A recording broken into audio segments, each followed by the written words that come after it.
Yes, it is. And let me fix this. There we go. Hey, y'all. Welcome to the Bonnet Chronicles with my special guest host, Pix. And we have, Beans that may chime in from time to time. So, like I said, Pix and I will be, especially after the election, I want to give us time to develop it, starting our podcast where we'll be talking about just about any and everything. But for now, she's going to be joining me while we break down the 2024 VP presidential debates. And we took a lot of notes because I had to refresh a lot of stuff. We have a lot of opinions, y'all. You know. Pitts can tell you as we were watching the playback of that, the faces I was making at JD Vance was enough. And let me make sure sound is on because I'm streaming. Yes, they're picking up the mic. Thank goodness. I had desktop audio showing. But when I say that this man, as Governor Waltz put it, had fragrantly, and I mean fragrantly avoided. Thank you so much for the resubscribe pics. You're a sweetie. 3 months. I just thought it was more than that. That's what... Yeah, I'm telling you. I didn't really advertise this channel, which is a kind of dig at some people that have been stalking me. But I do appreciate everybody who finds us and wants to sit in and talk this stuff because I know politics is contentious. And I know right now we are in one of the most contentious races of our entire existence. And it is so beyond me frustrating that people can't clearly hear when this dude fragrantly and vehemently refuses to answer questions and then just puts out lies. So we are going to do our best with our notes to discuss what we watched, use clips when we can. But I definitely wanted to open with this. That Tim Walsh really opened strong with addressing the attacks on Iran. He also talked about how dangerous Trump is and how unfit he was with military people. While Vance countered with all of his backstory, which we can break down the lies about his hillbilly allergy lie. But he literally made it about him instead of answering what the question was about what's currently going on with the conflict of Iran firing on Israel. And this set the tone for the entire debate. Wouldn't you agree, Pix? Oh, definitely. Definitely. And the one thing that I would also add is Pete Buttigieg. I know that I pronounced his name wrong. I'm just going to leave it at that. I believe that he prepped him so well and with... Sorry, I can hear myself on my speaker. I'm used to hearing my headphone, but my headphones are dead, so I have to try to listen at the same time. Where I was gonna go with that was the fact that I think that Pete did an amazing job prepping Tim to basically spank JD Vance through this entire thing, and he takes the role of the dad who's just really disappointed. Oh yeah, and he just better, and the looks that Kamala gave Donald were one thing, and the looks and the she was a meme. Yeah. She made memes. He, on the other hand, proved that he was America's dad. Oh yeah, he was America's teacher. He was America's governor, and he was America's friend. JD Vance, JP Mandel, JP Couchfucker, Fuck Nugget, whatever you want to call him. Yeah. He, on the other hand, I know that I issued this request to Hawaii last week. I'm going to reissue it again. Please, dear Hawaii, send a one-way ticket to JD Vance to show him an active volcano. As part of your beautiful part of your state. Yes. That's all. If he trips, I mean, act of God. It's up to the deities at that point. I mean, that's all I'm saying, and I realize that that's just really, really mean, especially from a Canadian. But after what we listened to, he is so infuriating. I want him to. Yes. I want him to step on all the Legos barefoot at this point because he was really super offensive. When I say super offensive, yeah. Help him. The fact I would literally swim through lava before I would help tie that man's shoes. Yep, same. Because as we go picking this apart, you're going to see the doublespeak. You're going to see the language that he tries to use to try to act like VP Harris was in charge when it is the Biden Harris administration. And the Biden Harris administration had to clean up after 4 years of non-compliant fuckery, including EPA regulations, a benefit that the Obama administration gave us economic-wise that Trump trashed in 4 years. But I wanted to open. He trashed it in 16 months. Yeah. He didn't even, like, this was pre-pandemic stuff. Like, he killed a lot of this stuff before the end of 2018. Yep. The pandemic didn't start until 2020. Yep. He cannot say that he was the common sense guy. I'm sorry, no.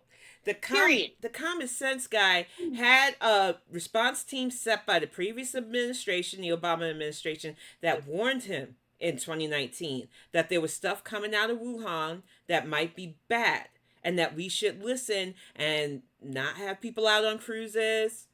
Try to make it where the border is a little bit tighter for people to just get through if they were in and out of that place. And Trump fired that response team, thus plunging us into COVID, which lost millions of Americans, including friends and family of us personally. So it drives me nuts that Vance got up on that stage and had the nerve to say that the 4 years under Trump was the most calm. Because I had a list on Twitter.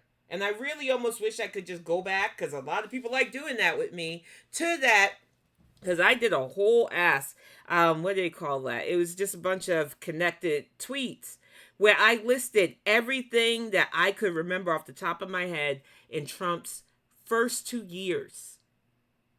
And then I added to it later on to cover the 4 years, to include Yemen, to include the 4 soldiers. But in the first fucking year, uranium magically disappeared. And it was barely a blip in the news radar. Nobody seemed to be concerned because our media refused to report on it strongly. But uranium disappeared. Yeah. Canada, I will flat out say, when that hit, Canada was scared. The UK was scared. Yeah. The Caribbean was scared. Everywhere was petrified, because it goes back to the movie Broken Arrow. There's the idea that when you have one person or somebody who wants one missile or one weapon, mm-hmm. they want to use it. It, like Walt keeps saying, when you make a playbook, you want to use it, you plan to use it. Yeah. And whoever got the uranium, like, come on. If I say the word Saudi, am I going to get in trouble? I don't think so. No, but it doesn't take much to connect the dots. No, and and that was one of the. I realized that. Yeah, it was such a frustrating thing, because all of us who really are invested in protecting our democracy and stuff, we saw things like this. We also saw Trump going over and standing with the Saudi royal family, holding that orb, looking like an evil maniac.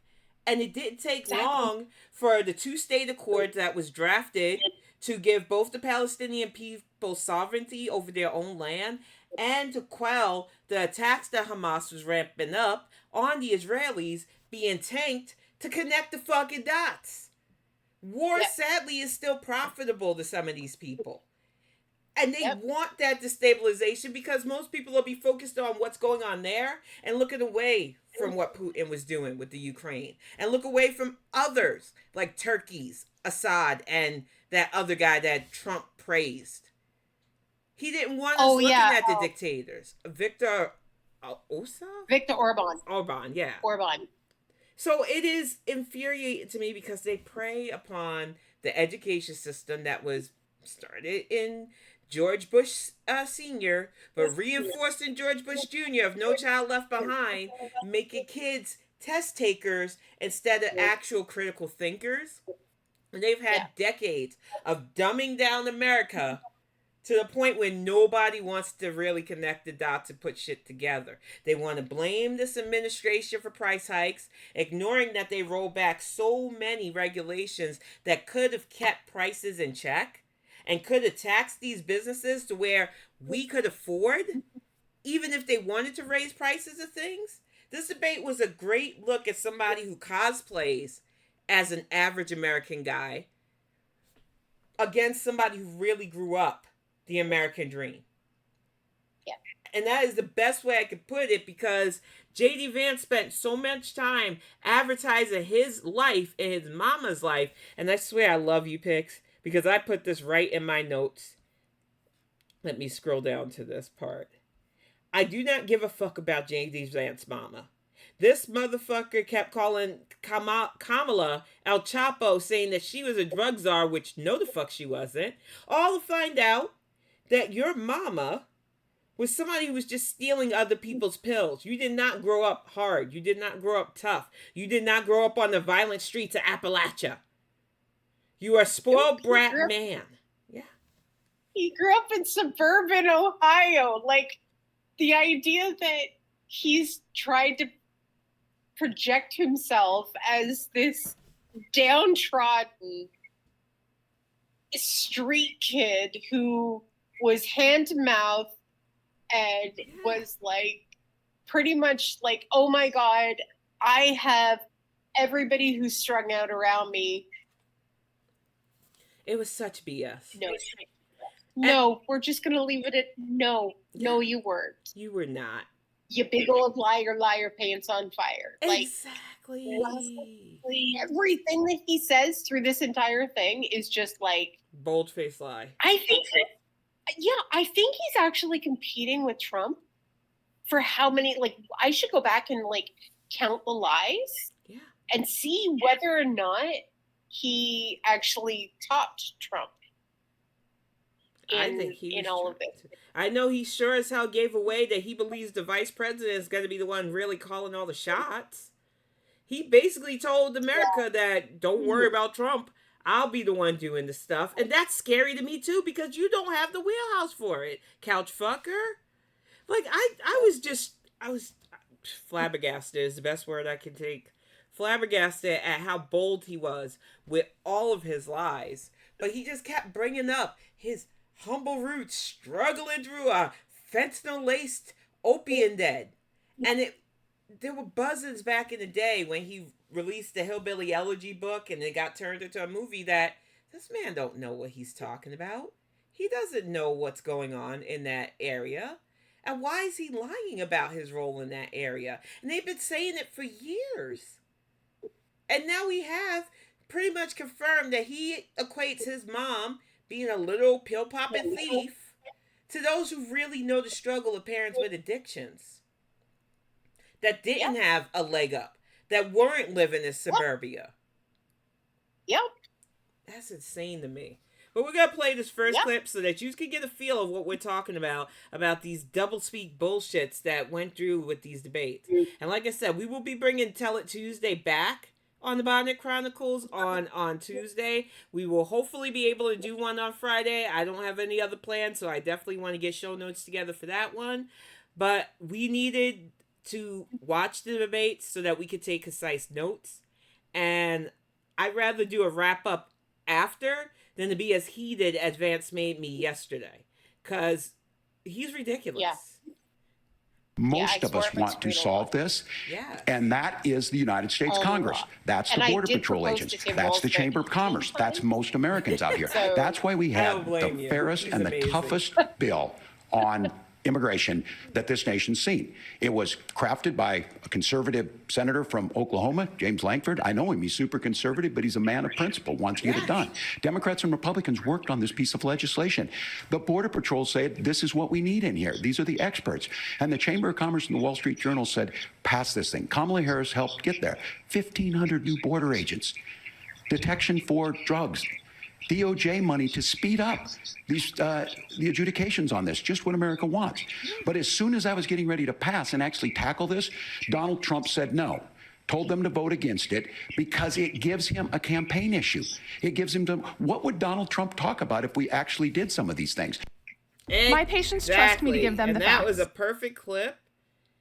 And I feel like people want to ignore, once again, because Kamala brought it up in the first debates against him, that this man took a bipartisan border bill that could have helped with all the stuff that JD tried to whine about and helped the asylum seekers not be dehumanized, but not just allegedly get in, because that's a fucking myth too.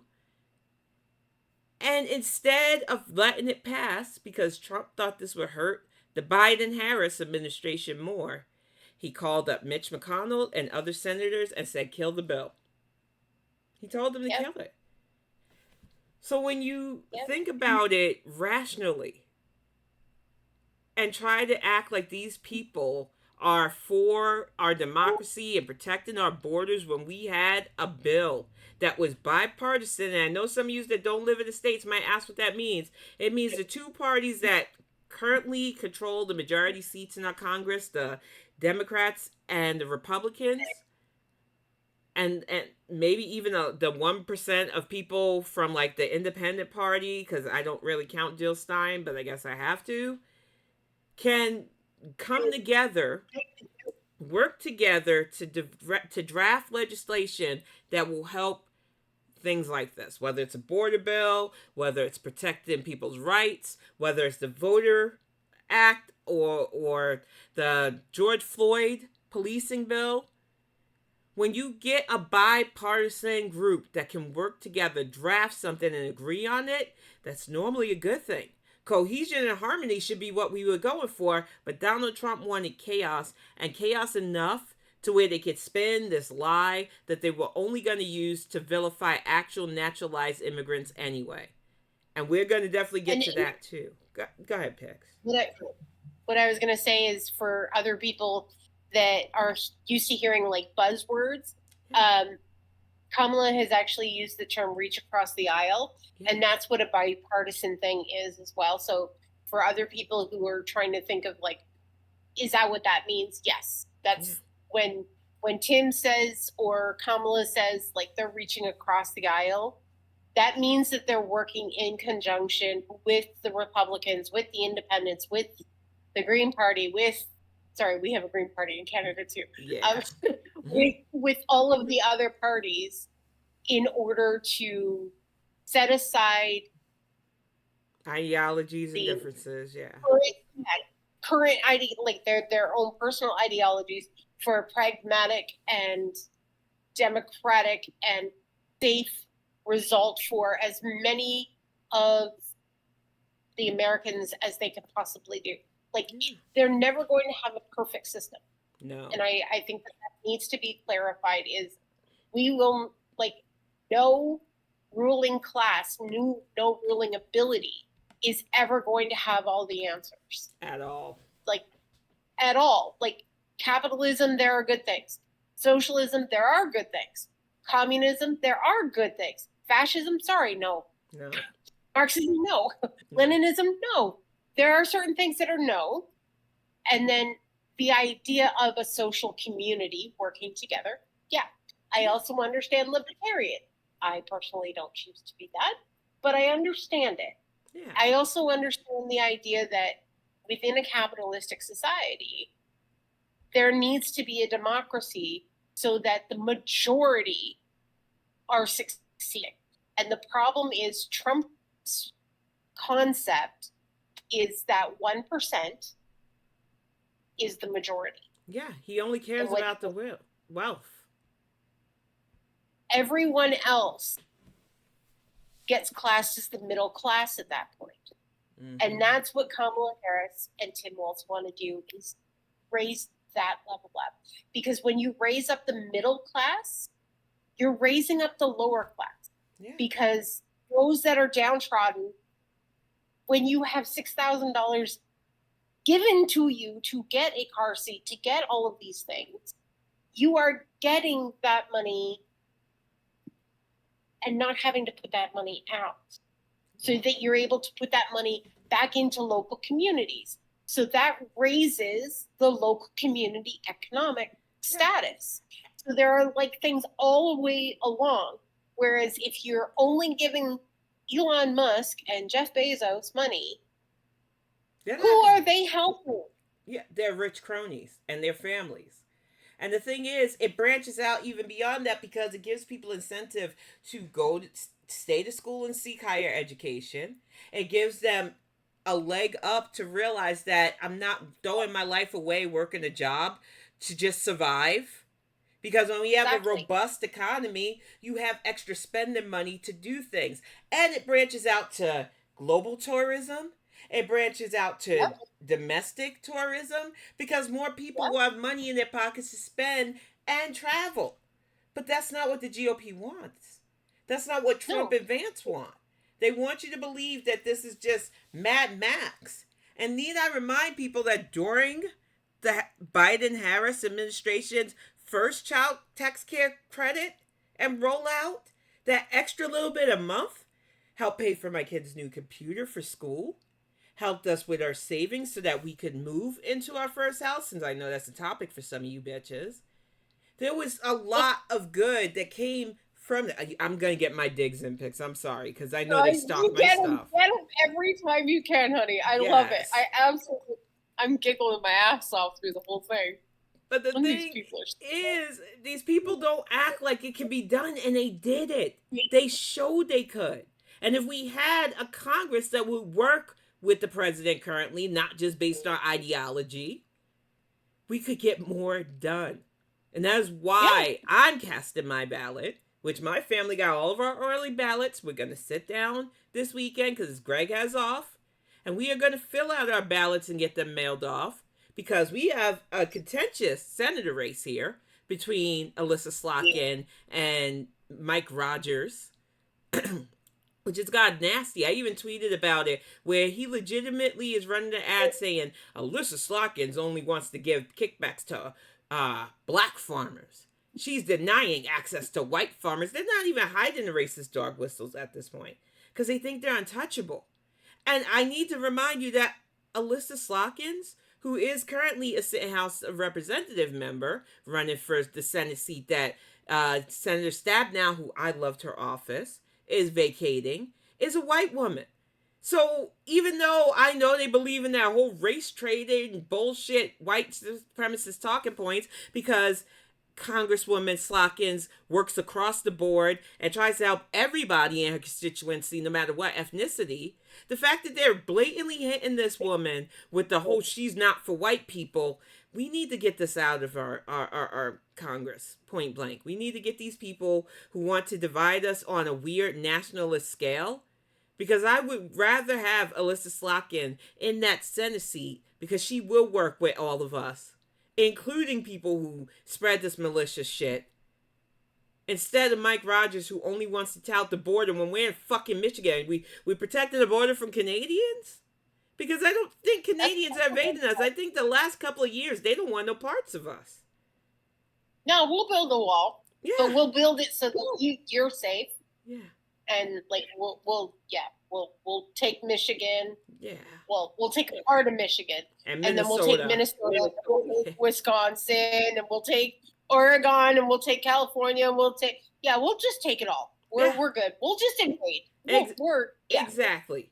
So I'm just like, the lies that I am so burnt out of just the political ads either. But when I say that one floored me, it floored me because it was disgusting. It's really rich for Democratic leaders to say. And I realize this is a silly dig, but the last time that the U.S. invaded Canada, Canada won.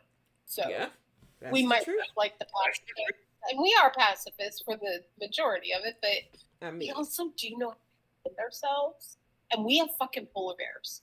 So yep, I'm just saying, it's a historical mic drop for me, y'all. Moose, beavers, polar bears, come at me, bruh.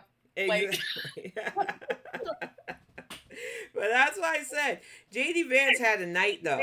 We're going to play this clip about the non-answer because I love Tim Walz's response to that because it was fire to me. Really rich for Democratic leaders to say that Donald Trump is a unique threat to democracy when he peacefully gave over power. He is still saying he didn't lose the election. I would just ask that. Did he lose the 2020 election? Tim, I'm focused on the future. That is a damning non-answer. Thank you. Yes. America, I think you've got a really clear choice of who's going to honor that democracy and who's going to honor Donald Trump. This is your biggest nightmare. Look, I got a 17-year-old, and I love this part. And he witnessed a shooting at a community center playing volleyball. Those things don't leave you. As a member of Congress, I sat in my office surrounded by dozens of the Sandy Hook parents, and they were looking at my 7-year-old picture on the wall. Their 7-year-old were dead, and they were asking us to do something. And look, I'm a hunter. I own firearms. The vice president is. We understand that the Second Amendment is there, but our first responsibility is to our kids to figure this out. While J.D. Vance kept saying, my heart goes... It was so... And I'll get to this lovely lady in a moment. I love that not only did Tim Walz clap him back on the non-answer thing, that was chef's kiss.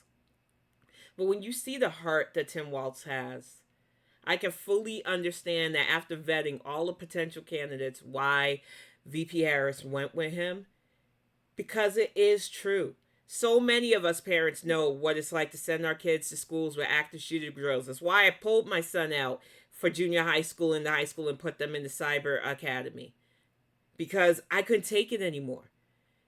2 times I had to have that phone call that the school's being locked down because there's an intruder with a gun on the grounds and we want to keep the kids safe.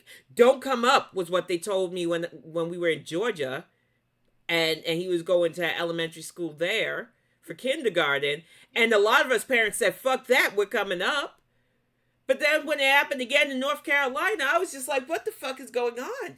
Why are we doing this? And why are our babies having to learn active shooter drills when we could do federal legislation to make it harder for these idiots who get these delusions of grandeur boosted up by fucking forums like 4chan and the like to go and shoot people, especially babies, like Sandy Hook, like what happened at Stoneman Douglas in Florida. Like it bothers I love that the students that survived Sandy Hook are eligible to vote for the first time this year. Yes. And they have made a declaration that they're going to be voting for Kamala and Tim. Yes. The reason why I put that clip, and there's another clip to go along with that as well, is they specifically asked, brain just left me, about Tim being part of the NRA and why he changed his stance on things. And he said, because I sat down with the family members of the kids from the Sandy Hook shooting. Exactly. Like, that was yes, it can change you. Yes, you can get wisdom. Yes, you can grow. Yeah. Yes, you can do all of these things. And what that proves is this man who is like on my right side of my screen is sitting here or standing here at this point, and he's articulating what it was like for him to change his mind, grow as a human being, learn wisdom, and still at the same time not remove his own desire to be able to use a gun. Yeah. People don't get nuance. I've said it before. My family, including the one I married into, another dig for you assholes, are gun owners. My family before I married into my husband's family are gun owners. We were military raised. So the fact the matter is, the Republicans have been saying for 40 fucking years. Because I remember the Reagan era pulling this nonsense. That they'll take your guns. And when Bill Clinton did the assault rifle ban, they got up in their field. Oh, they're going to come after all of our guns. No. They were going after military-grade guns that caused damage from fucking Columbine. And then the moment George W. Bush got back and did the regulations repeal, which Trump really did, and I can't wait to get to that topic, we had the Virginia Tech massacre, followed by several concert halls, movie theaters, Pulse nightclub, Sandy Hook, which made President Obama cry. That was the first time I ever seen a president he broke down, because those are babies in caskets. People who never got to see their potential because they didn't make it out of elementary school. And it still wasn't enough for our Congress to say enough's enough, because they wanted to stick it to the Obama administration so badly. And fuck you again, Mitch McConnell, because this was on your hands for that shit. And why? Because their master plan was to get the perfect puppet in there to stack our courts and turn America into the literal Handmaid's Tale with their Project 2025.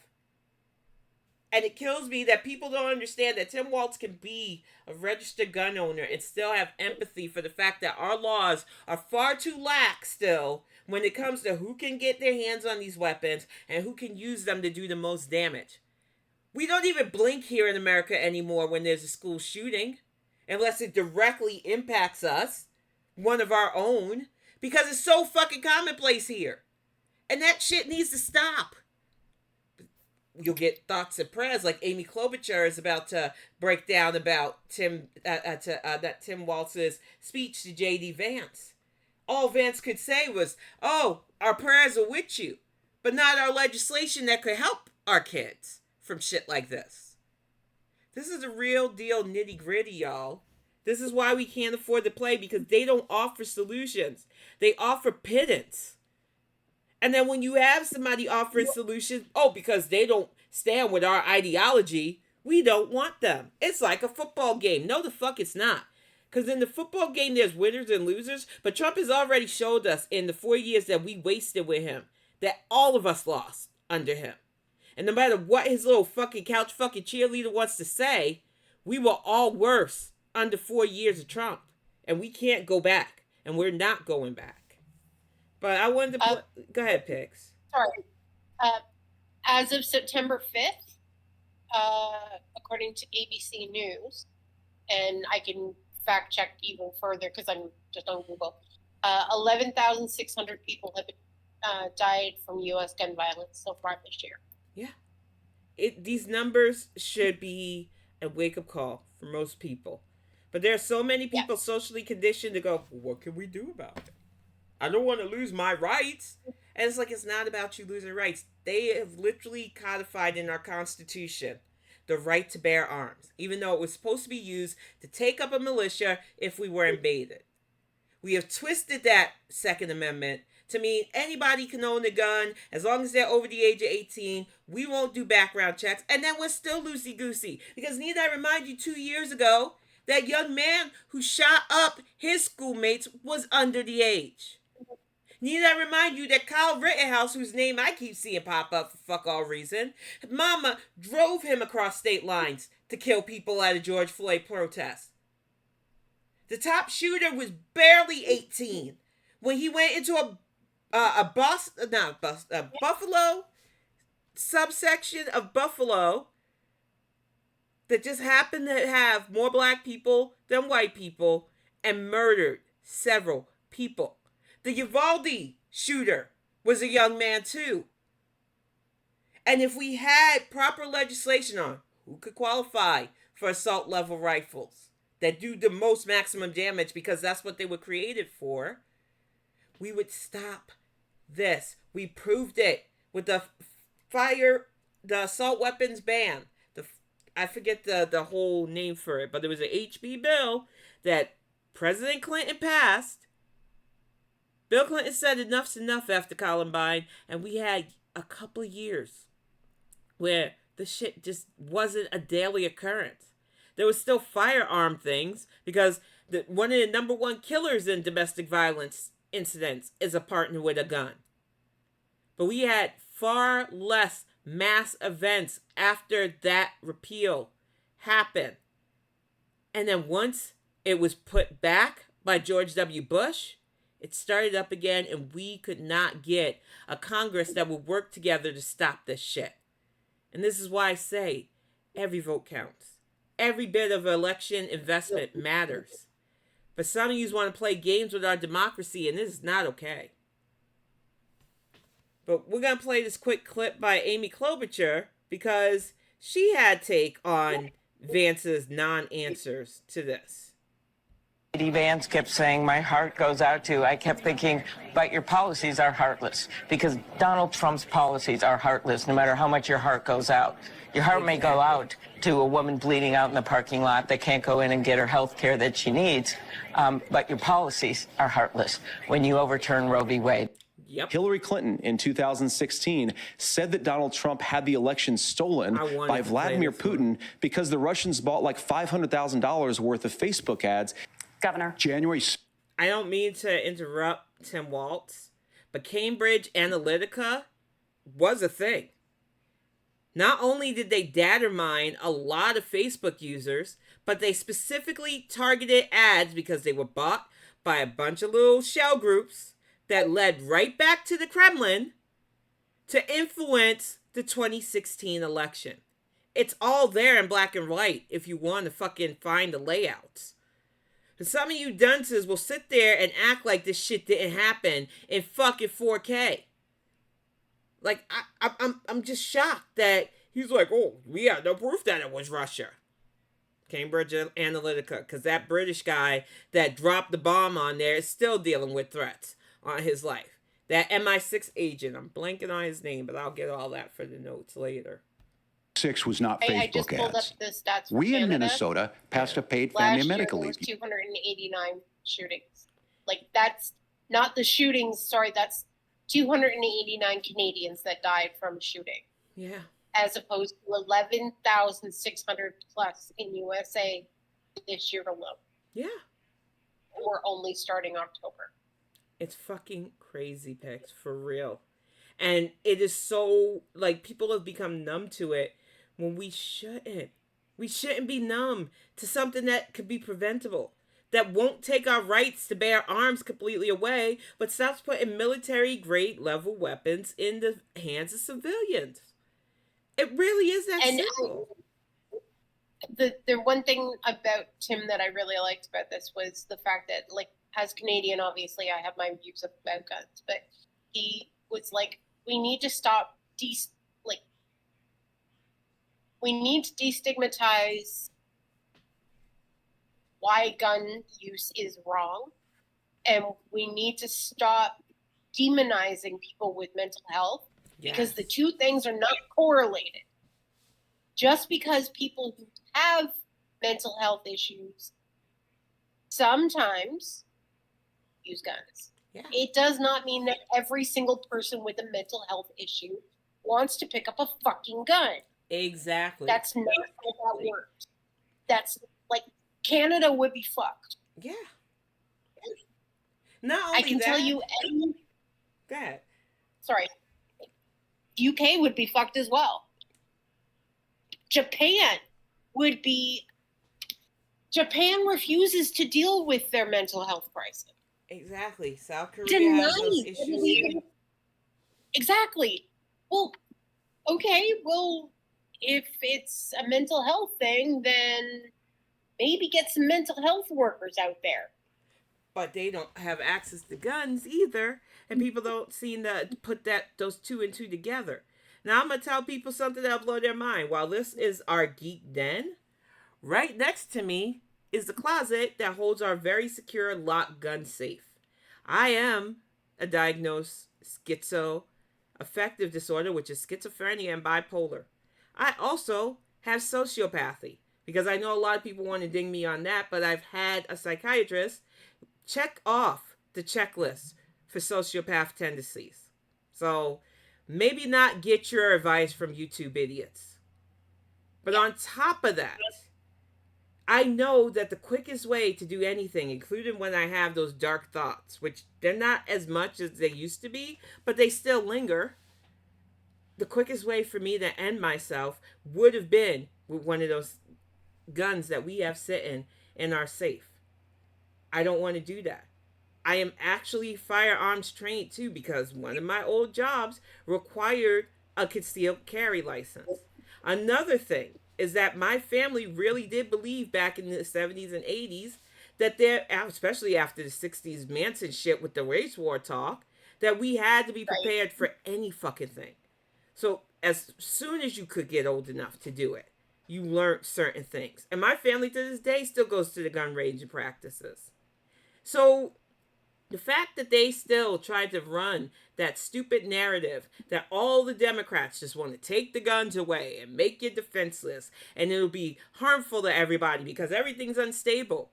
Well, if we bring a stabilized economy to the forefront, which was what Governor Walz hammered away lovely and very succinctly at J.D. Vance, when we lift up communities like we were talking about Pix before we went live, it really does become a multi-state investment in getting us out of these bad ways where people have to escape with crime and drug use because they're not getting the resources they need.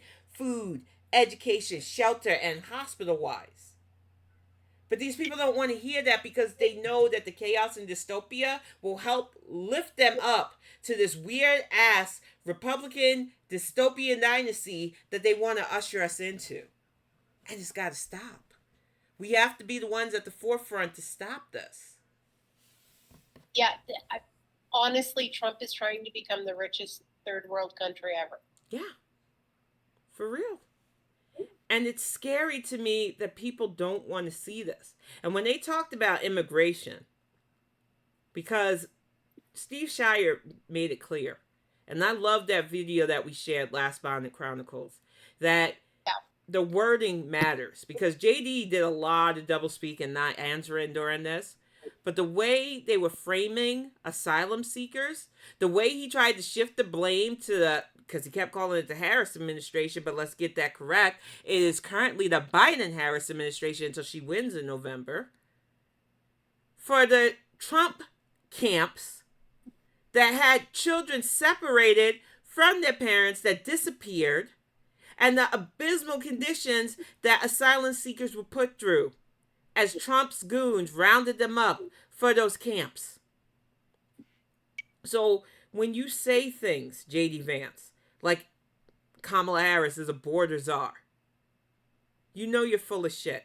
And we know you're full of shit. Because a lot of us, no matter what side of the political aisle we were on during those times that Trump was doing that to those families, we all stood pretty firm that babies shouldn't be laying on hard concrete floors with foil blankets over them. Children should not be separated from their fucking parents for any reason while they're seeking asylum. It was unanimous, unless you were hardcore MAGA at that point, that this was not okay. And you left this fucking mess on Biden's administration to clean up, and they're still trying to undo that damage. But this was literally human rights violation level fuck shit. So the fact that you're trying to poo-poo what Trump did off to this current administration is not only sneaky and underhanded, but it pisses me right the fuck off. You know, I'm sorry I got so emotional about that. No, I love it. I'm just sitting back and agreeing because I am. I'm like, yeah. I totally agree. Like, there's the idea that there was, depending on the melanin count and depending on how much money is in your account, those two things allow you into the country faster. Yeah. And that's disgusting. And he has flat out said that day one, he's putting the Muslim ban back in order. And that, and like I'm sorry. I told the that story. It's not okay. Not every single person who is Muslim wears a hijab. No. Wears a burqa. Nope. wears anything. I know different countries that they are Muslim and they seek asylum, and to get away from that. Yeah, to get away from war. And I kind of don't want to say what the countries are because the people look white, so they're allowed in. So, I mean, it pisses me off that yet again, it comes down to skin tone and bank account. Yep. Because when he was calling out the so-called people abusing the asylum system, all I could think of was little Melania Trump using the Einstein visa. What? But exactly. But on top of that, the fact of the matter is that while we do need better systems in place for people who seek asylum to get through or get rejected properly and promptly, to criminalize all immigrants was deeply in Vance's language last night. And on top of that, dehumanization has been the Republicans' goal from the get-go, whether it's women, whether it's Black and brown people and Asian people, because I know some of you think you're absolved, whether it's the LGBTQ. This is some of the things I touched upon in my right and because of it.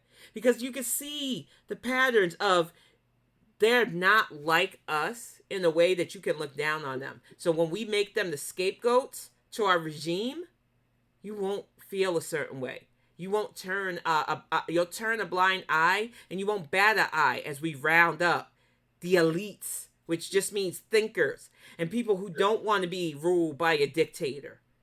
Any book bans, which I love that Governor Walz brought up, was done by Republicans and heavily done during the Trump administration. All the rights that women fought for Roe, repealed by the Dobbs Act, by the judicial people, put in by Donald Trump. But you want to talk about what the Democrats are doing about our rights? Are you fucking for real? I know that they Go ahead, Pix. You're censoring us for January 6th, and we're trying to incite riots, and we're trying to start war, and we're trying to start all these chaotic things. Oh, you're censoring us. No. Banning books is censorship. I love when he said that. Because the fact that J.D. Vance wants to allow hate speech to be like revered and doesn't understand that not only does it do bad for profit shares for social media sites that have constant neo-Nazis and MAGA Nazis, as I'm going to start calling them, constantly embalming and going after Jewish people and going after Muslim people and going after LGBTQ plus people and going after women with their misogynistic rhetoric, no matter what ethnic background we're from, gets tiring. And then less people want to be on your social media site, and less people that want to be on there and spend on the ads and advertisers that use social media. That's bad for business. So yes, when Zuckerberg finally wake up and stop taking Cambridge Analytica money and realizes this is really hurting my bottom line, because there was a mass exodus, especially of us Gen Xers, from Facebook to Twitter, thus giving Jack a boost that he needed to turn it into the massive global social media empire it was. One moment, honey. You have this disconnect that I feel people don't understand with, even if they're doing it for their profits, these social media people can see the metrics, can see the numbers, can see that when people feel attacked by these vehement bigots and racists on a constant, they're less inclined to spend more time and hours on these social media sites talking, chatting, getting ads sent to us and custom built because they data farm everything we do. And that's bad for their profit. So yeah, they were gung-ho to join with our legislators to curb a lot of the hate speech. And that is why they made that Truth Social, which nobody wants to be on. Even the MAGAs are part of it, because they want people arguing with them. They want to be able to get you riled up by saying racial slurs. And a lot of us don't want to take the bait. So we either blocked you when we had those capabilities fully on Twitter before the apartheid edgelord took over. But in the grand scheme of things, a lot of us realized that we just don't want this. That's why a lot of us moved over to Spoutable and other alternative sites like Post and other stuff to get away from the fucking constant barrage of people who only want to use this to spread hate, to spread unwanted porn. And I'm not against the porn industry, but at least give me the choice whether or not I'm going to click on a trending topic and get an ass full of ass or body parts that I didn't ask for. Yeah, or like the last time that I went on Twitter, like I said before. Sorry, I know that you got to take the phone call, so I'll just ramble for a second. No, you can do your thing. I just want to see what's up. What's up? Okay. So basically, like the last time that I was actually on Twitter was like the day after Tim Walz was announced, and I had messaged Kalari, and I also tagged Sean Astin, and I was like, please write the screenplay. You've got to play him. Like, this is going to be amazing. So what I've realized is the Republican, actually, I'm not even going to say Republican, the MAGA, because they're the extremists, are the ones that are screaming the loudest that there's cancel culture, there's all of these different things going on, that they're being squashed down and stuff, and that's ridiculous because that's not what's happening at all. They have complete freedom of speech. That is your First Amendment right within the United States, and totally understandable that they want to be able to say Merry Christmas, or they want to be able to say whatever they want. Freedom of speech does not mean freedom from consequence. And the problem is there are so many people that have put their mouth in the wrong spot, and then they have people like Elon Musk who have taken over Twitter, and he claims that he's against censorship. He claims that he bought the place because he wanted free speech openly. Yeah. And what he has done in the last 6 weeks is blocking, shadow banning, he's banning, he's denying, and he not even talking about the fact that he's putting his own misinformation and AI and all of the deep fakes and all of that stuff that he's literally doing on the daily. Yeah. He is now taking democratic responses. He is taking peer-reviewed sites.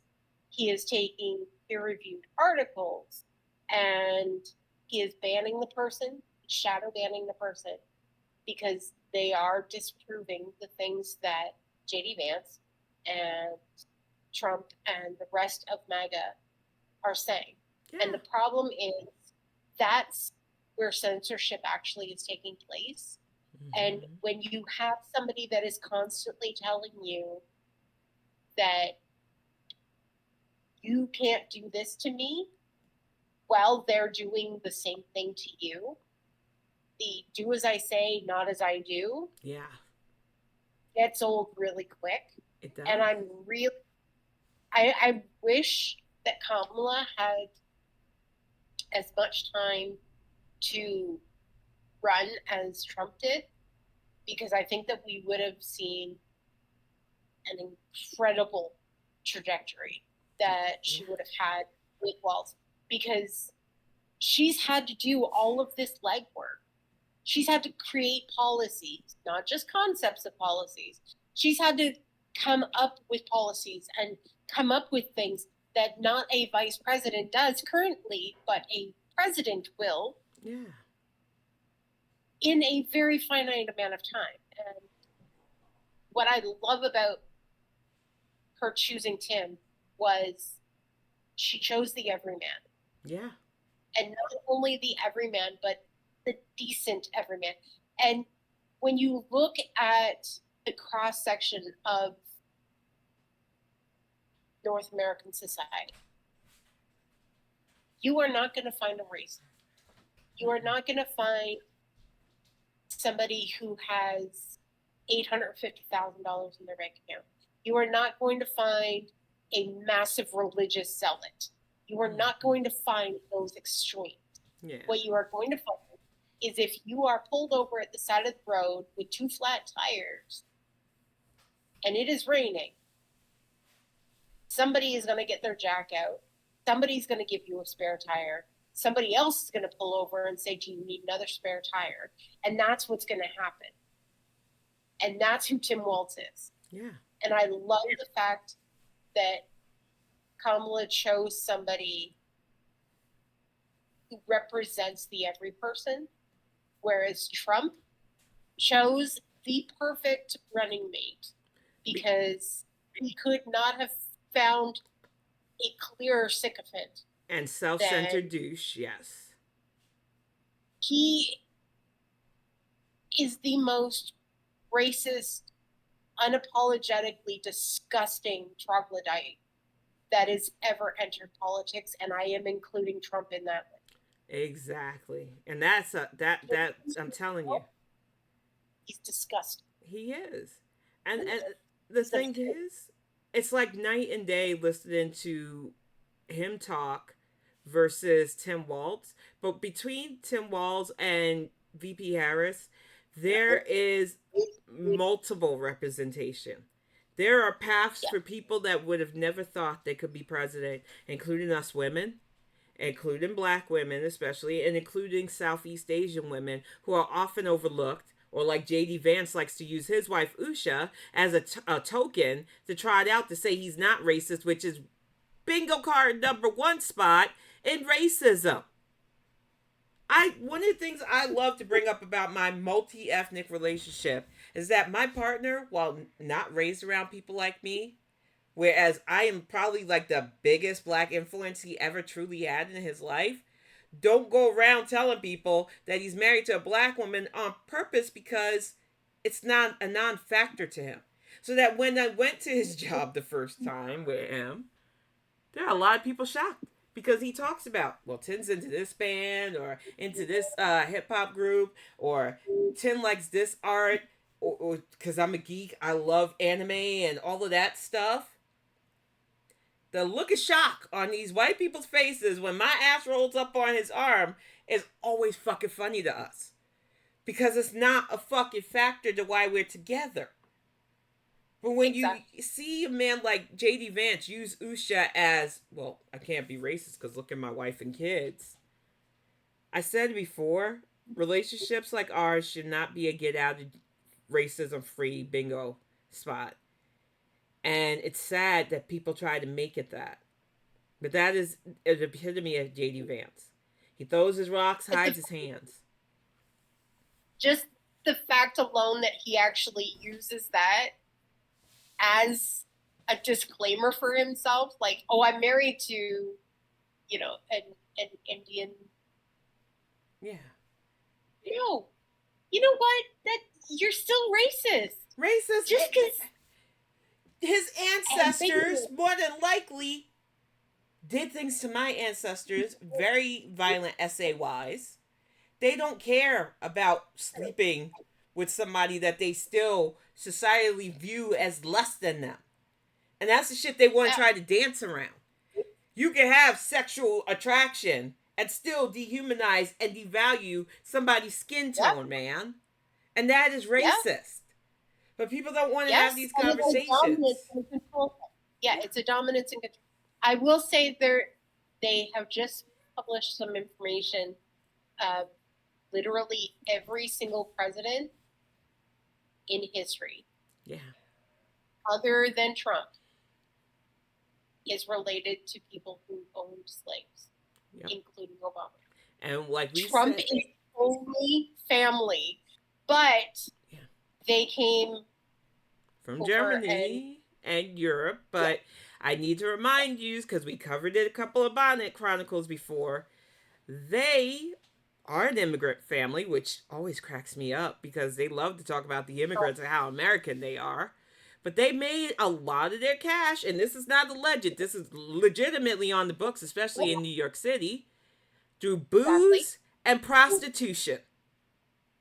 So all these moral people that want to get on sex workers because you think you're morally above people who use their bodies to make that money, you are celebrating a real American man who's actually a fucking immigrant, whose family name used to be Trump instead of Trump. Exactly. And that made their money off of booze and prostitution. And I'm never going to let you fuckers forget it. Along with his several bankruptcies, including fucking casinos. Casinos! How do you bankrupt a casino? 6 bankruptcies. Yeah. But 6. He's the blue collar billionaire, according to them, from that. Get the fuck out of here. I don't even understand the people that are disloyal. But if you're gonna spread lies in our faces about this man's background and stuff, maybe not play with the people who had to live in New York with his gaudy buildings and his bullshit. We were there for it, man, and we're still alive to chronicleize it. So I don't get it. Let me look at these notes before we get the scorecards up, because honestly, there was just so much of him trying to call it Kamala's administration, which was a lie, talking about clean oil, and that's what we're going to talk about next. The fact that they asked him about an environmental question that was an easy yes or no question about climate change, and he deferred to the fact that we need to bring jobs back to America. We need to make sure that we're drilling more for natural gas, because that's what the Republicans have been running against, and for the last couple of years. More drilling, more fracking. Who gives a fuck about the environment? Because Musk is going to get us in spaceships in the sky, which he's not, because he's blown up several of his SpaceX ships. But you get him just literally going to bat, saying that it's this administration's fault that we don't have these things, when Tim Walz very calmly clapped him back and said, we don't really need that because we do have an abundance of natural gas lines right now that we have tapped into. My running mate on the debate stage had said that we have to, while we're trying to figure out a path to better ways for cleaner energy through EVs, which y'all motherfuckers still keep fighting because you don't see the profit in it, doing the job of the people who really have the money, being good little poor-ass scapegoats for these big-ass companies like the oil barons that Trump wanted to pay for his campaign, and is literally on tape asking, which Tim Walz brought up, to fund him, because it's all about their funds. It's not about what they're doing to our lands and environment with their fracking constantly. But he brought up that, yes, Kamala currently had to change her stance a bit so that she can work with legislation that would reduce our need to depend on fossil fuels forever. Because the future for clean energy has to be solar, wind, and the EVs. But some of you don't want to hear that, because some of you think that climate change is a thing when we just had a massive Category 4 storm that has left hundreds displaced, 600 just in North Carolina alone unaccounted for. The photos that I was sent up from Asheville alone breaks my fucking heart. But to act like the storms haven't increased in strength because of how out of whack our atmosphere is from the constant years, especially during the 70s with OPEC and everything else, putting those poisonous fumes into our sky. It's now being paid back to us. And the only way we are going to reduce the current damage and hopefully not put us in a worse state is to work with an administration that can at least admit that climate change is an issue. I just don't get it, Pix. And not call it a hoax. Yeah. It is. Not calling it a hoax. Yeah. Like, it's not a fucking hoax. No. Like, 2017, it's a very prominent year for me. So 2017 saw some, like, major hurricanes. Yeah. And since then, there have been major hurricanes every year. Like, literally every single year, there's been at least one major hurricane. And I'm sorry, can you remember back in the 90s how many there were? A couple the biggest in one Florida. that most people are going to be, exactly. A couple people are going to say Andrew. A couple others are like, they'll be able to add a couple. The one that everybody will think of first is Katrina. Yeah. And that was 2004. Right before I had kiddo. So, yep. 2017 till now, and we've dealt with Elaine, we've dealt with Ian, we've dealt with Sandy. Sandy was 2014. Maria is the one you were alluding to in 2017, because I remember Trump going to Puerto Rico, which is still trying to get their infrastructure back in line, and throwing fucking paper towels at them. Paper fucking towels. I would love to see Puerto Rico become the 53rd state. Me too. Because DC really needs to become the 52nd or 51st state. And then the U.S. Virgin Islands or Guam. Yeah. There's a couple of our territories still. Yeah, U.S. guarded Samoa would be good. Yeah. But I honestly think that Puerto Rico needs to become a state. Yeah. Like Hawaii. And then it can become protected. The only problem is the Republicans will never allow that because they are not resource heavy. And they would lose. They would lose every election because they don't have policies that would help these territories. Exactly. Fucking Donald Trump didn't even realize that the U.S. Virgin Islands, which is literally in their name, is in the U.S.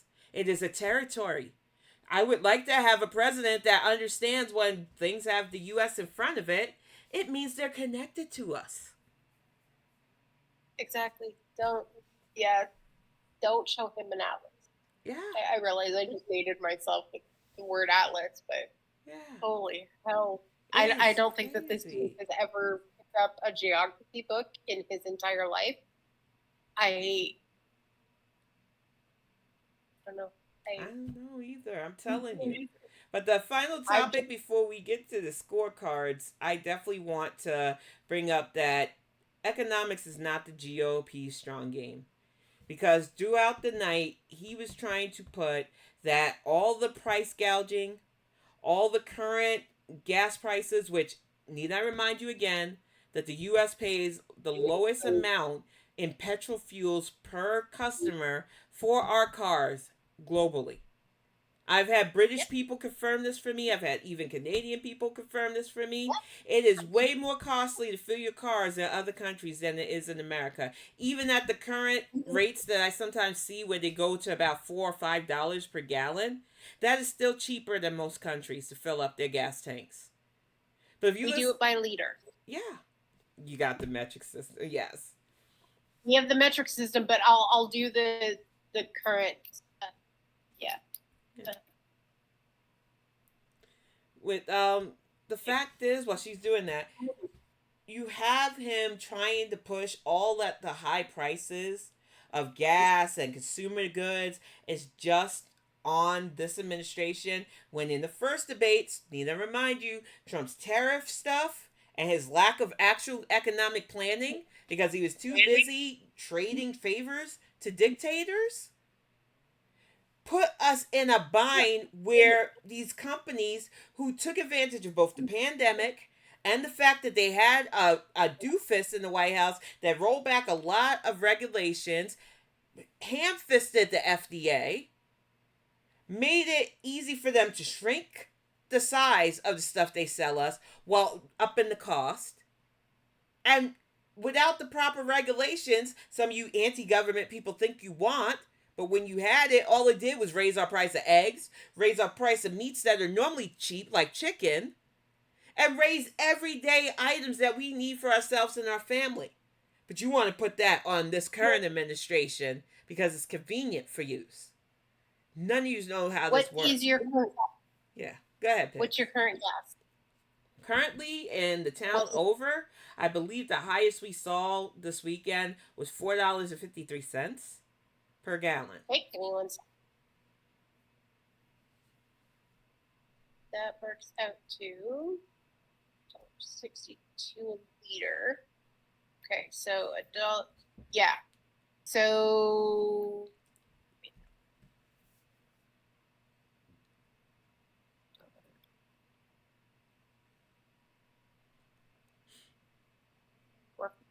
wait, that's not helping me. Don't worry. Yeah. Yeah. Basically, what it's doing though is our leader versus the gallon. Yeah. That's what I was looking for. In the U.S. gallon, 3.7. Yeah. So that's going to be 6.5 times 3.75. That would be $6.15 a gallon. Yeah. That's how much I would be paying. Canada pays at least on the dollar $3 more. The UK, from what I was told by several sources, pay in the teens sometimes to fill up their cars. And several other countries in Europe said the same thing. That's why a lot of them are more built for like walking and biking and stuff, because the cost of petrol is so fucking advanced. And then during the VP Harris orange turd debate, he tried to bring up Germany giving up on clean energy. And I love that German Twitter was like, you are not going to say this about us. You don't know our country. Keep Deutschland's name out of your freaking mouth. Because they didn't give up. They've modified because they realize they have to navigate those who are still diehard, like some people here in the U.S., that want to depend on gas and other fuel reserves. But they're also very close to what's going on with Russia and the Ukraine. And they don't want to be beholden to him or other foreign countries that hold the majority of oil resources and could stymie their country's economic and producing growth because they don't have fuel for their citizens. So when you understand geopolitics and you understand the lies that Vance tried to put about the economy and about the pricing and about fuel reserves and everything else, there is no acceptable excuse to turn a blind eye to how bad him and Trump would be if they ever got into office again, because they do not give a fuck about the truth. They are completely factose intolerant, and they are completely ready to wreck our economy to fill the coffers of the already rich while everybody else struggles and then gets scapegoated when it becomes a Wild Wild West again, because people need to eat, people need shelter, and a lot of people who feel no hope turn to substances to escape life. But in a stabilized America, with a stabilized economy, where the people who make and have more than enough to where they can spread generational wealth, like the Hiltons, like the Carnegie still, like so many families that are on trustee boards generations into all of our Ivy League schools. But we look away because, they're self-made. No, the fuck they're not. Maybe their greats and their ancestors were, because they worked hard to become the millionaires they did and parlayed that into generational wealth. But a lot of these trust fund babies have been coasting for fucking centuries now. And we just let them. But if they paid their fair share of taxes, especially the estate tax, which I am not against, even though it would greatly impact my direct family, we could get somewhere with our economy to boost neighborhoods, boost schools, and food deserts, so that there's not just one grocery store in a fucking almost 50 to 100 mile radius in the black and poor white community of Appalachia that this asshole likes to bring up like he's part of it. Because a lot of those deserts aren't just in urban areas, because we have the benefit of little corner stores, mom and pop markets that supply for these neighborhoods, unlike in rural territories, which I lived in the South, that you could go for miles without that shit, and a supermarket was a fucking boon, whether it was a Piggly Wiggly, a Buy Low, or Walmart. I know what I'm talking about, motherfuckers, because I've lived around this country. Exactly. I just get so heated when people don't understand what being politically aware and invested is. And that was why I was so grateful to these debates, because it clearly shows you the out of touch, like weird gilded cage view that the GOP under men like Trump and Vance have, versus the down home understanding from the ground up grassroots, everybody in, whether you like us or not, attitude of VP Harris and Governor Walz. It is really like so different that I will not even entertain anybody who in this day and age are still saying both parties are alike. Because I'm not saying they're not. No, at all. We said it in the earlier chat. We do not believe that every Democrat is a good guy or a good girl. We just seen that Bob Mendes in New Jersey is up for literal corruption trial. Because he was in the pockets of foreign nationals and taking bribes. Blagojevich, who is the reason why the Senate seats in Illinois was so fucking wonky, and who people tried to say President Obama bought his seat from with no receipts of that. We kicked him right the fuck out of the party because of the shit he did there. And he went to jail for that shit that he was doing with trying to sell seats in Illinois. We hold our people accountable, but we realize they're just humans too. Matt Gertz is credibly accused of literal child trafficking and his fucking crickets. What the fuck more do I need to show that these two parties are not the same? And it just really comes down to November being people who are willing to take the stale, toxic orange Kool-Aid because they want to protect their societal hierarchy versus those of us who want a better America at this point. There is no in-betweens anymore. If you are still on the fence when we are only, like, right now, it is October 2nd. November 2nd is when we have an official election day. We are a month out from whether or not this nation is going to move forward or be pulled back into draconian times where none of us are going to be safe.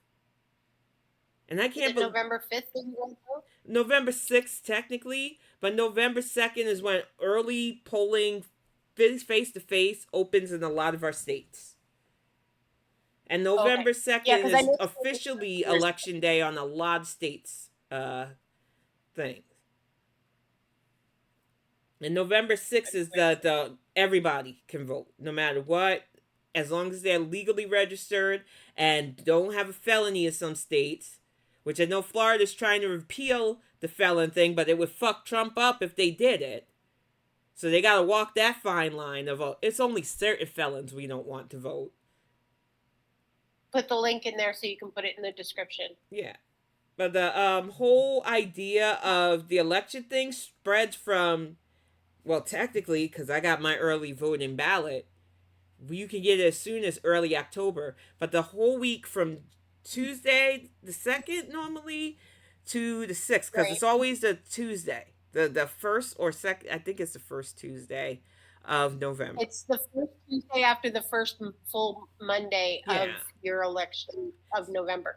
It's a weird one. I don't know why I remember that so well, but And what we want eventually is legislation drafted to give us a solid national voter holiday where people can take the time to do this. But a certain side doesn't want that because they know they would keep losing elections at that point. Because if we have more access to our ability to vote, because not everybody's going to be inconvenienced like black people were in the South, standing in long lines and being told you might have to leave because the things aren't working. And we were like, no, you're going to take our vote anyway and you'll just count it by hand.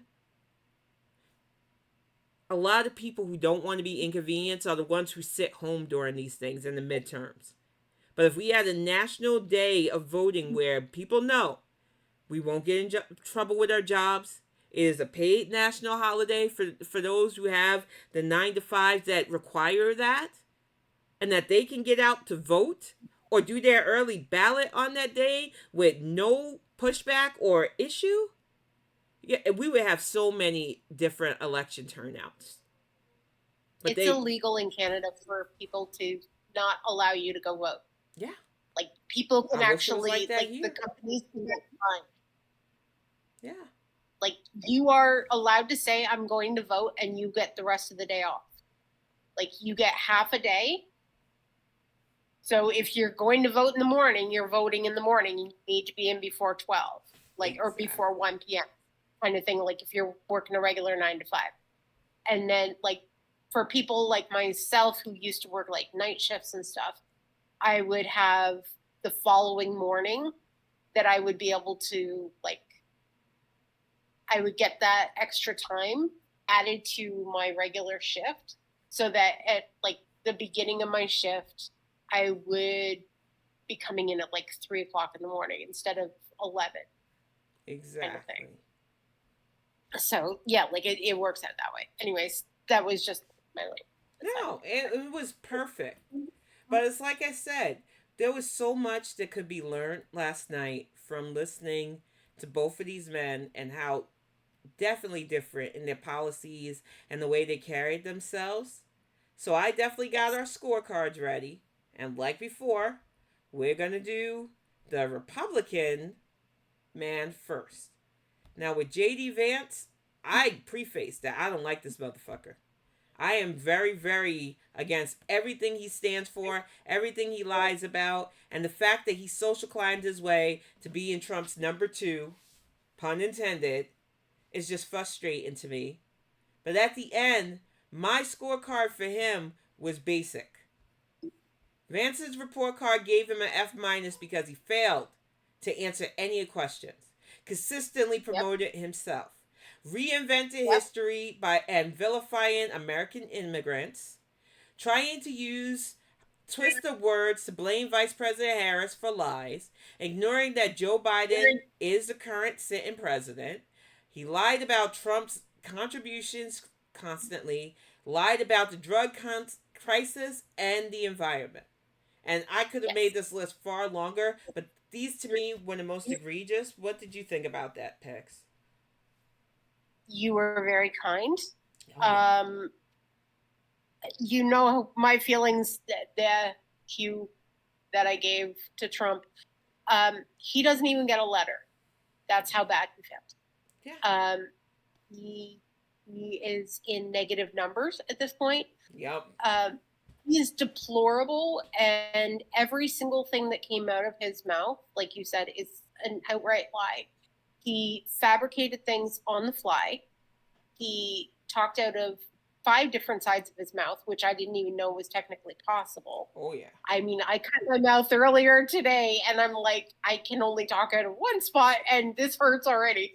I can't imagine him having that many forks in his tongue, but he did. And the biggest thing that I think he hammered home was the fact that he's racist.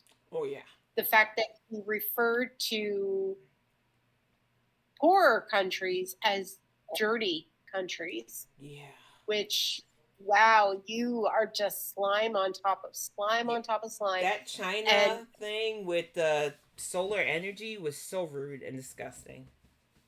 Yeah, like and I think I counted 4 times, but it could have been higher that he called Kamala the border czar 4 times at least. Yeah. And the idea that when he was called out on his bullshit, it was really bad.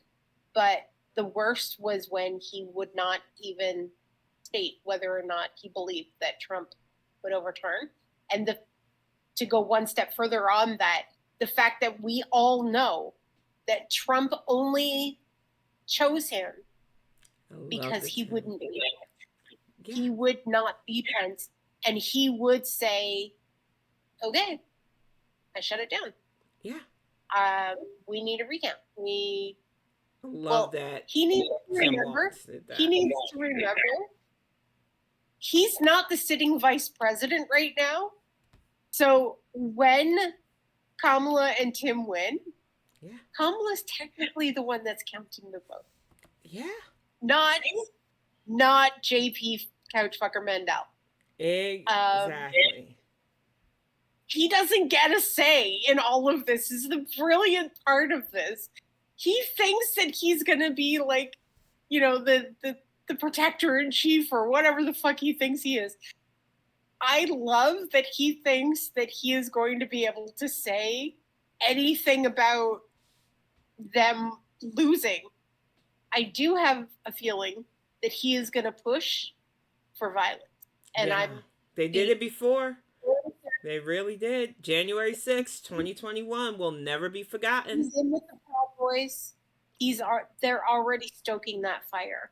Mm-hmm. Just like Trump started to do back in 2020. He started to stoke the fire. Yeah. And then after the vote was tallied, that's when he really started the diversion. Yeah. And that's why January 6th happened, because it wasn't just an hour's worth of him talking on Facebook. Nope. This was months and months piling up his mega crazies. Yep. And they're already starting this. They started this back in June. Al-Qaeda, as I call them. Yeah. Like they literally, Trump started this in June when he started with, if I don't win, it was rigged. Yeah. If I don't win, we need to fight back. If I don't win, they stole it from me. Yeah. And we need to take it back. Don't start doing that. You're doing this subliminal bullshit, and this is treasonous. And I honestly believe that it is treasonous. I don't understand how these two are still running. He has the Supreme Court in his back pocket giving him temporary immunity right now until he loses in November. And Fani Willis, with her 91 charges, is waiting for his ass in Georgia. So I am super excited about that. But the thing that I missed on his scorecard as well, which is why you got the F-, Vance, is you were the only candidate who had to have your mic muted. Because you kept rudely trying to talk over your opponent in this debate and spread your lies.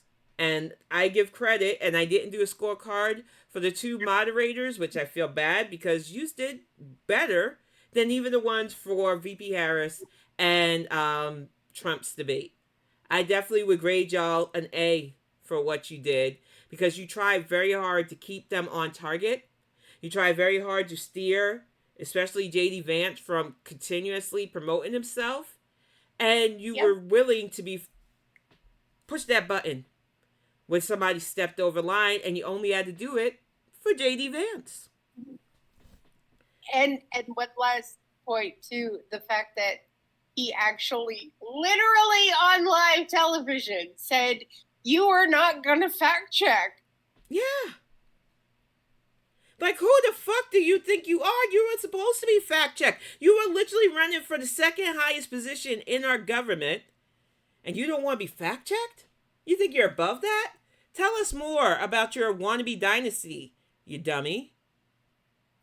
The fucking nerve. I just stared at my screen like, he didn't just... He did? He did. And it was live. Going into ads as we speak. Like... Exactly. Like, you are that dumb. Really, they are. I don't know why they chose him. Look at that bulldog.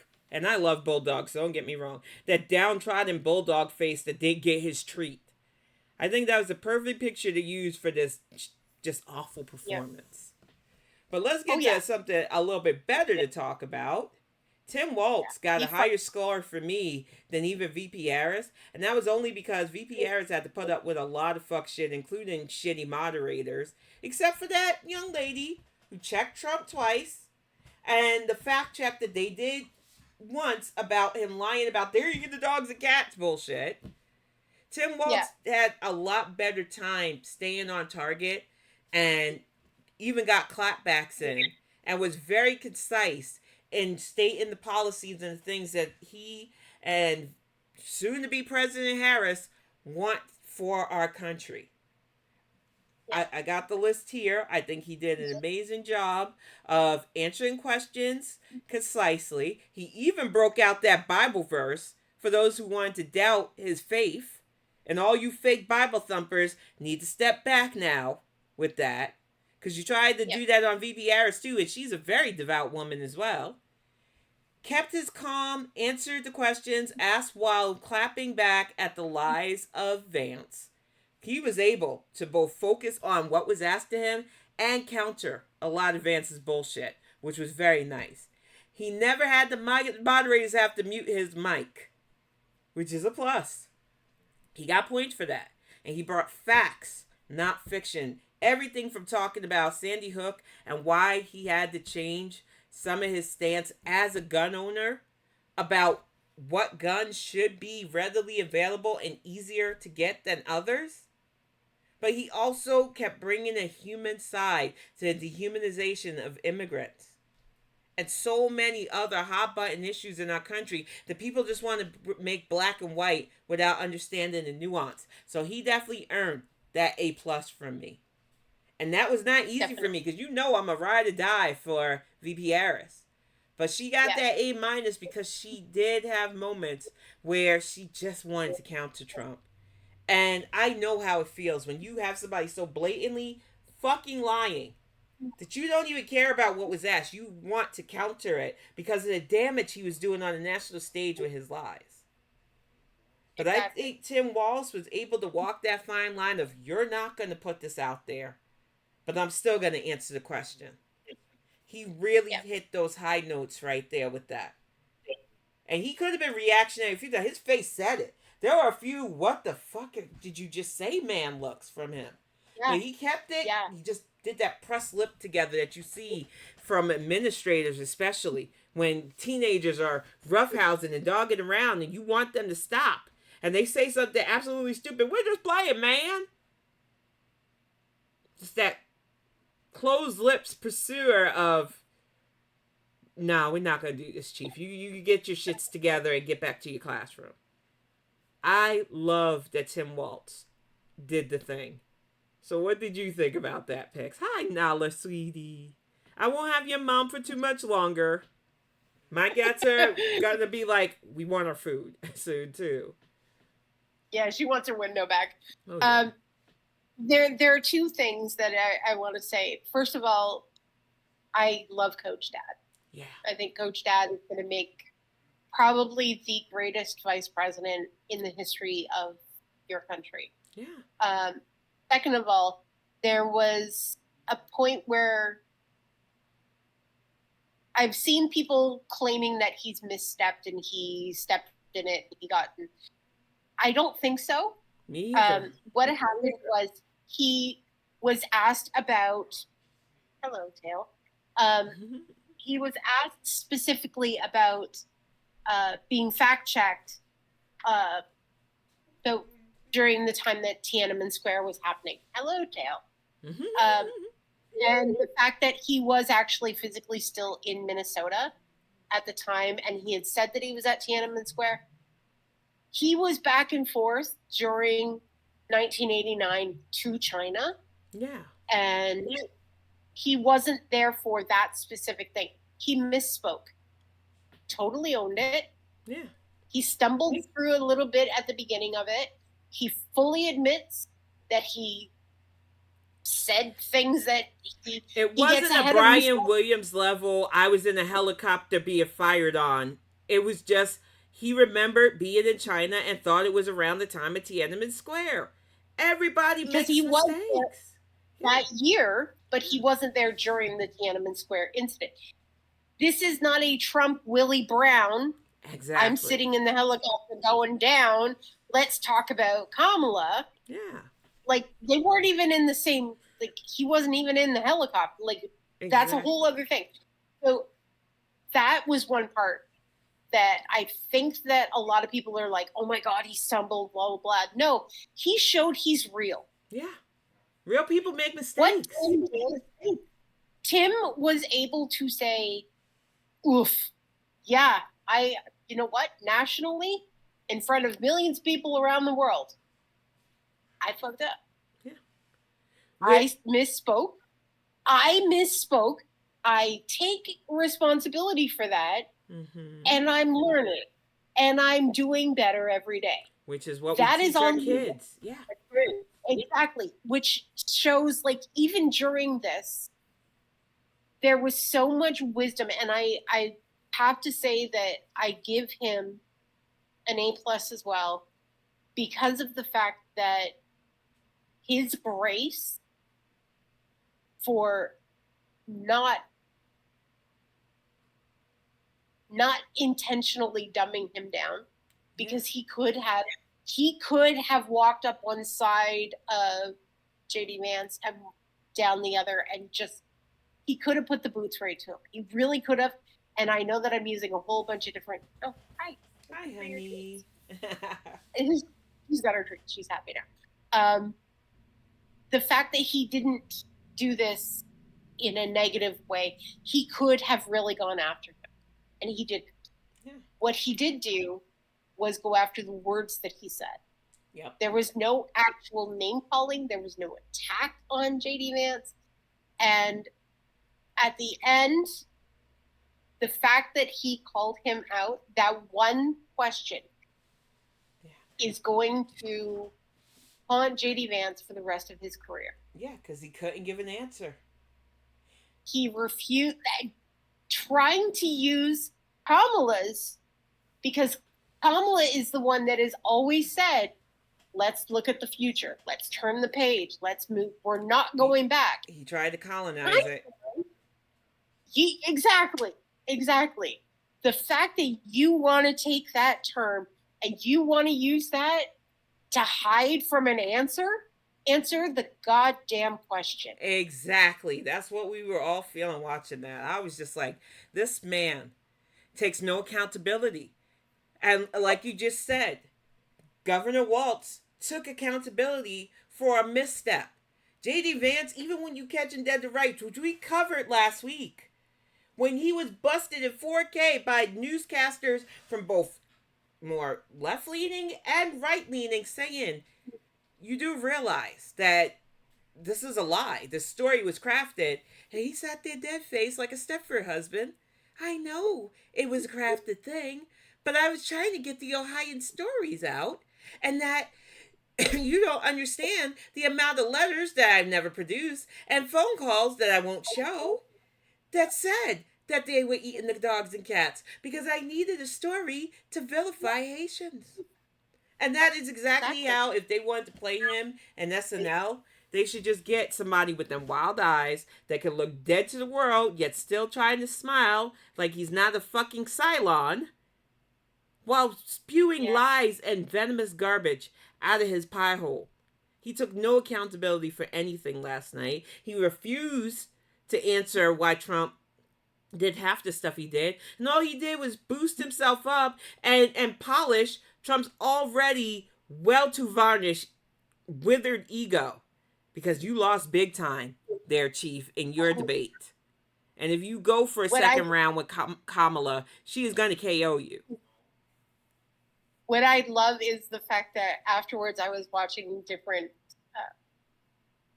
like my favorite ones, like Tennessee Brando and stuff, and Midas Touch and Luke Beasley and Adam Mockler and a bunch of other ones. Anyways, one of them was putting up all of the stuff that Trump was doing on Truth Social during the actual debate. And he's losing his ever-loving mind every time. Well, every time JD started to say something, he would be like, and it was all caps, and it was like, oh my God. Somebody take his phone from him. But exactly. I'm telling you, Tim Walz played that trap card again because he was like, we don't need a man that wants to talk about rally sizes when we got real issues in our country. And that rally size thing is such a hot button because we just seen it here in Michigan again when VP Harris came up again versus JD Vance, which the meme that I saw that made me roll that morning was, this could have been a Zoom call. It was so pathetic, his turnout, that somebody literally took a picture of it and wrote underneath, this could have been a Zoom call. And I was fucking hysterical laughing. Because, once again, even though Trump tried to say otherwise, VP Harris had wall-to-wall people standing even to hear her talk. I love when she's, during the beginning, she's like, sit if you can. Yeah. Just that sentence alone is just, and what they have actually been able to find out is there are Republicans, first day new tongue, Republicans who are now going to the Trump rallies, who are now asking the people who are leaving, Like, these are Republicans asking, why are you leaving 20 minutes into his speech? Well, I got my selfie with him. I'm leaving. Yeah. They don't Why? want to hear what because he has to say.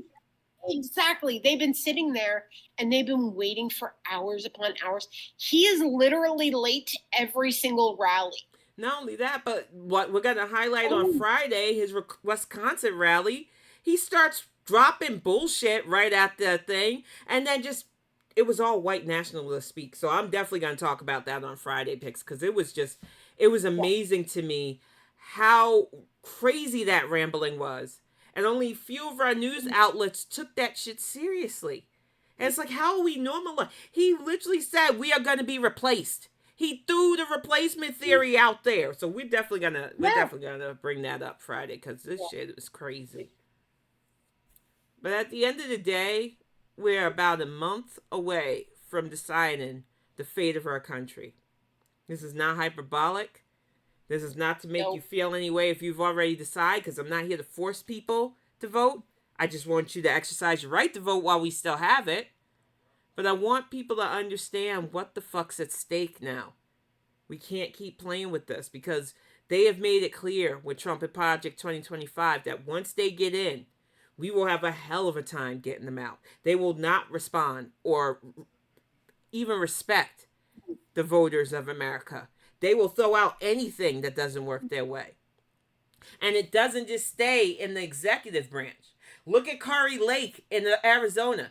A federal judge had to finally tell her, you're fucking wacky. You did not win. Go home. You did not win. And she still, nope, I'm going to keep fighting this. Something was wrong. Stop the steal. I hate that fucking term, because it was stolen. More voters said, we don't want you, wackadoo. But this is what we're up against. And this is what we will not be able to repair ourselves from if we let them take over in November. So I'm definitely down for Friday's talk. Oh, definitely. Definitely, yes. There was one final thing I was going to say. Okay. I can't remember what it was. Oh, no. It's all right. No. She's watching a squirrel, so I'm like, my brain did the squirrel thing too. Yeah. So. Squirrel. Yeah, my ADHD is just like, ooh. Oh, I want to play with this girl too. Yeah. But Pix, as always, it was lovely. Beans, I know you're still lurking. Thank you for sitting in on the actual debate prep we were doing, because I had to rewatch a lot of it because of some shit that was going on YouTube. And when we re-upload it, you'll probably have a few hit dogs that'll holler, because I made some very non-vague references about the shit they were talking about. But when we are on Twitch, it is going to be politics, social issues, mental health. We will have a new cast coming soon. Right now, it is very heavily election focused, because we don't want to end up The Handmaid's Tale. But Pix and I will be launching our new cast, which will be exclusively starting on Twitch, but uploaded to YouTube so that other people can see the stuff we want to talk about. And it is going to be lovely. Geek talk, art talk, writing talk, politics, social issues, and everything in between, mental health, all of that stuff, because it is really fun to do and talk these issues with you. And while I know Beans is lurking and probably working, it is lovely to have had her input too. And I don't want her feeling uncomfortable, so while she might sit in from time to time, she probably won't jump in. Yeah. I did remember what it was that I was going to say, and this is to all of the undecided voters. Yes. Please leave in the comments why you're undecided. Yes. And what it would take for you to decide one way or the other.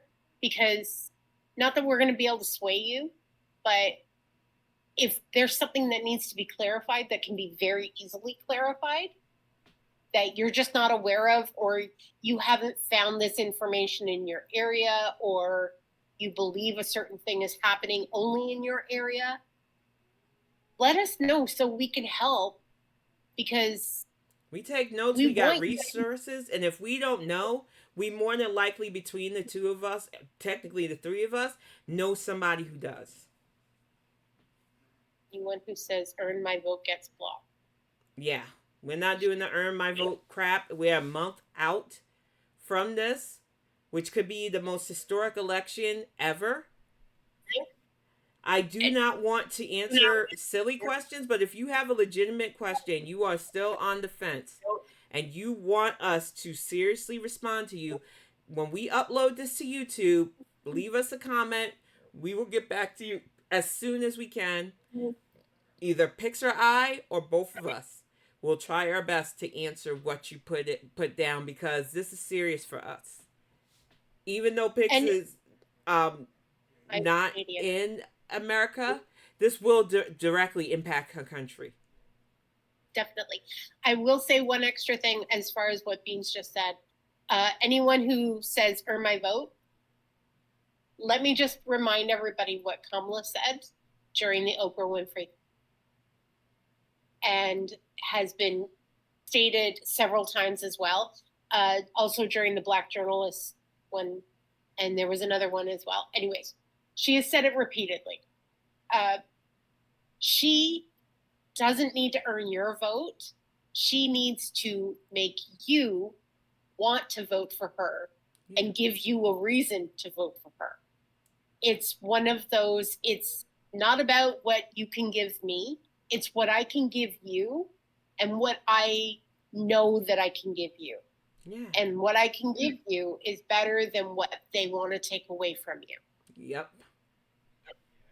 And that's the perfect way to show the difference between her and Donald Trump. But it's like we said, it is on us. We've got to do the work, and we only got until next month to get this done. So, Pix, thank you very much. Beans, thank you so much for sitting in. We're going to wrap this up because it's time to go make dinner, feed the cats. Nalabu is wanting her time and attention too. She's such a pretty kitty. She wants a squirrel window back. We will be back on Friday to talk more of the difference between rallies, since that seems to be a very hot button topic. But thank you so much, Pix, for sitting in. Thank you, Beads, for sitting in. We will definitely be back soon. I'm going to wrap this up, and then we'll talk just a little bit more. But thank y'all all for watching, and this will be up on YouTube in a few hours. Bye, y'all. Bye.